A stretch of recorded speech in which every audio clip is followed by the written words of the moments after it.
Okay, guys, so there is a lot going on here in the markets today, and I want to break this down and put this all into context for you guys. At the same time, we are seeing some very interesting numbers from the Ortex data. Ortex is saying that AMC short interest basically fell off of a cliff out of nowhere, but the cost to borrow rates are shooting up yet again today. So let's talk about what exactly is going on. Are shorts actually covering?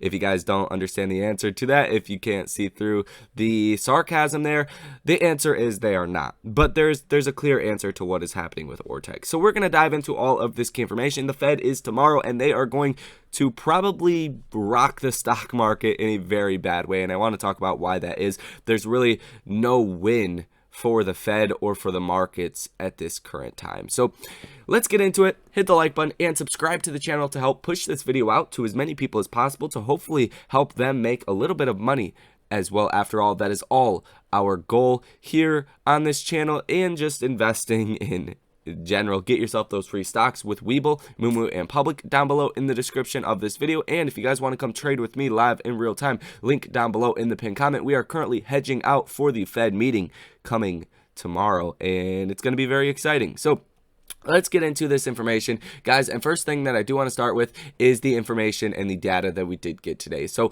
wholesale prices rose 10.8% in May, near a record annual pace. The key points: the producer price index rose 0.8% for the month and 10.8% year over year. The monthly gain was in line with estimates, and the annual gain was slightly off the record 11.5% hit earlier this year. The data is significant in that prices at the wholesale level feed through to consumer prices. So yes, that's exactly it. Wholesale prices, right? Your producer prices, if they're up, 10.8%, they're not really coming down in a big way, then what is that going to do? That is going to essentially force these businesses to pass on some of that cost to the consumer, which leads inflation to go higher. So not necessarily a great thing. It's good that we're not at a record again, but it's still way, way too high. So there is that. And that's obviously not a great thing heading into the Fed tomorrow. And the Fed is actually meeting today. And what we get tomorrow is something we don't get all the time. And this is really why I say the Fed is like in a lose-lose scenario. There's really nothing the Fed can do that's going to satisfy the markets. And why is that? Well, like you see on CNBC, it says the Fed is expected to raise rates by 0.75%, by 3/4 of a point this week. And that is because the Fed rate monitor tool, the markets are essentially pricing in that the Fed will do a 75 basis point rate hike with about a 93.2% probability of doing that. Now, if the Fed does not do a 75 basis point rate hike, they are essentially going against what the markets expect, and you could get a very positive or very negative reaction based off of that. And I want to explain why it would probably be a very negative reaction.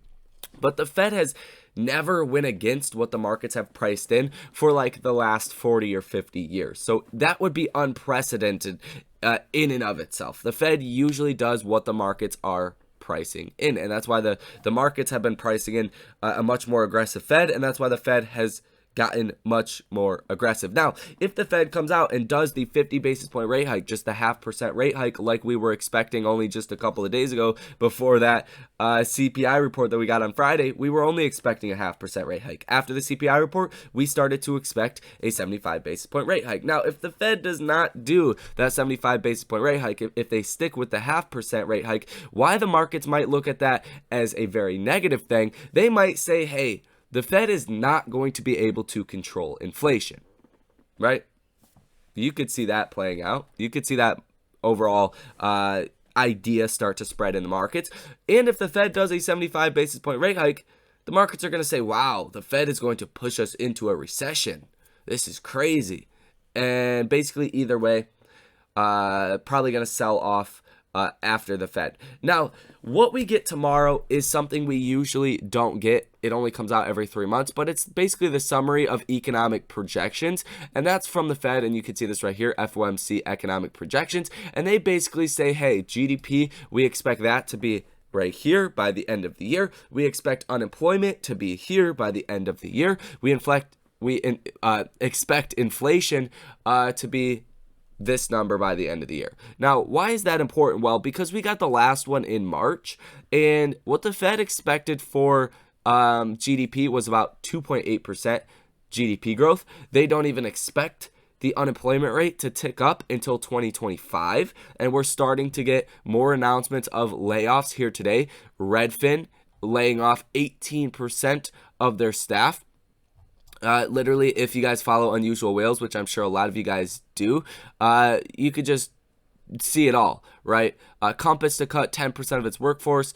Redfin is firing 8% of its employees, but by the end of the year wants to reduce that to 18%.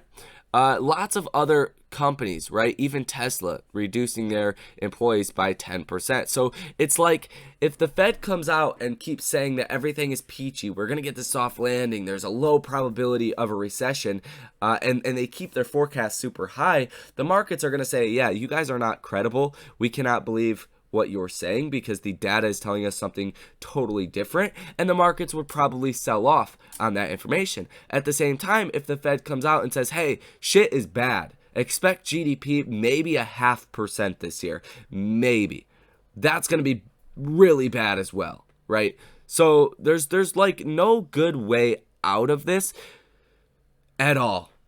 That's just the way it is. The one thing you could say is that sure, the Nasdaq is down 31.3% year to date. So we've seen a lot of pain already, but I don't think the markets are fully pricing in the Fed raising rates during a recession, which has only happened twice in the history of the American stock market, and that was during 1974 as well as during 1980. We actually raised rates during a recession, and we got some pretty substantial recessions, back-to-back recessions during the 80s, likely because of that and obviously high inflation. But we've never been in such a bad situation ever. We've never had a federal funds rate so low, inflation being so high, and the Fed needing to raise rates during a recession. The Fed is not going to stop raising rates because we go into a technical recession. And I don't think the markets are fully expecting that. I think the markets are still expecting the Fed will slow down once we go into a technical recession. But unfortunately, that is not going to happen. The Fed has to get the federal funds rate up to be able to cut the federal funds rate to accommodate the markets. And we're not even close to those levels, right? We need to get the rate up to 3 to 5% to be able to accommodate the markets and to cut rates once we slip into a very bad recession. Once we go into almost like a depression we're going to go into, that's where the Fed needs to get rates in between at least 3%, but likely around like 5% like we've seen during 2006, during 2007, before the financial crisis, as you guys can see right here. So we've never had this combination of factors playing in at the same time, and it's just an all-around bad situation. Like there's no other way to put it. It's not bullish. There's nothing that is bullish right now. We haven't got any good news in a very long time, and that's essentially what we're forced to deal with right now. I will say though that if you are somebody that thinks like the markets will never recover, then you're betting against the human evolution, right? The human race as far as evolution. Now, I'll just say this, and this is what I say to people in my personal life. If you think over the next 20 years the stock market will not progress or the economy will not progress, look at the last 20 years. Likely what you are watching this video on did not exist 20 years ago. And that's I think that's the best analogy to really put to all of you guys. Simply put, what you're watching this on did not exist 20 years ago. Your phone, your TV in the way it does, your computer in the way it does. So I'm not willing to make that bet. So I will continue to buy the dip in my favorite companies, and I will continue to do what I have been doing. And essentially with AMC stock as well, I think there's some very interesting things that are currently going on, and I think there is a beautiful opportunity coming here no matter which way it goes for the markets, no matter what happens. I think it's going to be very good. Now, let's talk about what is going on with the Ortex data for the day. So we're looking at 20.07% short interest of free float, 103.44 million shares that are sold short. Cost to borrow minimum going up to 10.5%. Cost to borrow average going up to 20.67%. And the cost to borrow max going to 33.01%. But the short interest is down like 2% on the day. The free float out on loan is down from about 36% down to about 31% here today. The utilization is still at 100%. The cost to borrow, it says 10.5%. Days to cover at 3. Shares out on loan, 159.83 million. Now, I think Ortex is kind of just bouncing these numbers all over the place. I don't think these numbers are accurate, and I don't think the last numbers we had were accurate. I think it's very easy to tell that the short interest is actually a lot higher than what we're getting told, right? Just look at the price action. People are not selling AMC stock anymore. Like, people have not sold this stock for a very long time. There has been no reason to sell this stock. We've been in the toilets. You've been down in your positions. Nobody is selling AMC at $11 per share, unless it's just a quick trade for someone that is not really a part of this community. And I think that's the easiest way to actually boil it down. It's just all of these numbers are wrong. They've been wrong, and they will continue to be wrong. Even look at the option activity for the day. You're looking at 0% positive order value. 4 orders totaling $725.8 thousand. Look at all of these short-term options that are coming through that are all puts, essentially all puts. You have one July 15th $15 call, but other than that, all of these options virtually have been puts for the day, and they're for very large amounts of money. So what does that do? It forces the market makers to go out and short stock, and that is obviously not a good thing. It obviously creates shorting pressure, short interest, downside momentum, but it's not even reflected in the Ortex data. So I think it's tough to say these numbers are correct, and I think they're just very butchered, for lack of a better word, pretty much all the time. So keep that in mind. Now let's look at the max pain, and then we'll talk about the technicals, and then we will wrap up this video for this Friday. Max pain is $16 per share. Last week we were very close to the max pain price, which was $13. Ended up closing out the week last week around $12.50. So we'll see if we can get up to $15, $16 by the end of this week. That's what the max pain is at, and that wouldn't surprise me if we do see a bullish reaction from the Fed for whatever reason.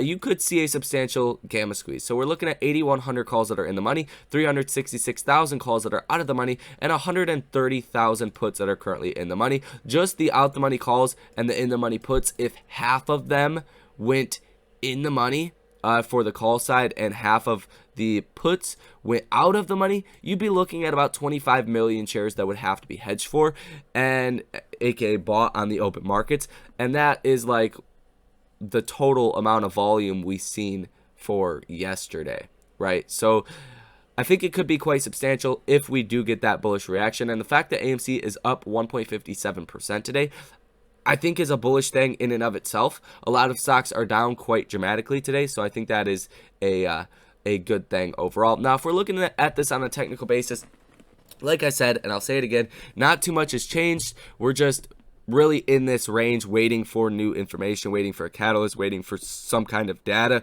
to push us in one direction or the other. Now, I will say $13 per share, that is a key level. We want to stay above that. The 50-day moving average as well as the 100-day moving averages are going to be our major levels of resistance. Psychological resistance around $15 as well. So if we can break out above that, like I said in previous videos, we're likely to see something along the same lines of March happen. Break out above the 50, boom, hold that level, come back up, break out above the 100, boom, and then finally break out above the 200, and then we'll see if we get more resistance around that level. But nonetheless, volume is very low, so when we see volume head back into the stock, that's when I would expect to see a bigger move potentially to the upside. But volume has been very low, in between about 25 and 30 million shares every single day. Even for the day, we're only at 15 million. So volume has been low. Look for volume to head back into the stock. The RSI is at 42.65, so on the oversold side of things.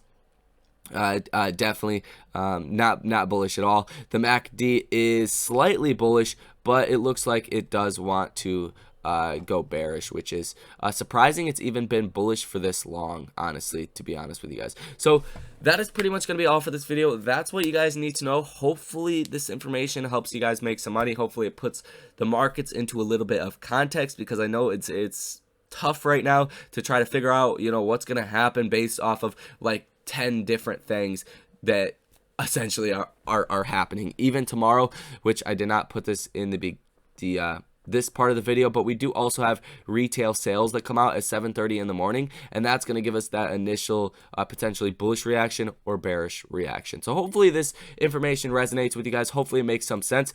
Things are just not good right now. That's what you guys need to know. But I do think we're closer to a bottom than essentially a top. So thank you guys for watching. Get your free stocks down below in the description of this video with Webull, Moomoo, and Public. And if you guys want to come trade with me live in real time, link down below in the pinned comment. Thank you guys for watching, and I will see you in the next one.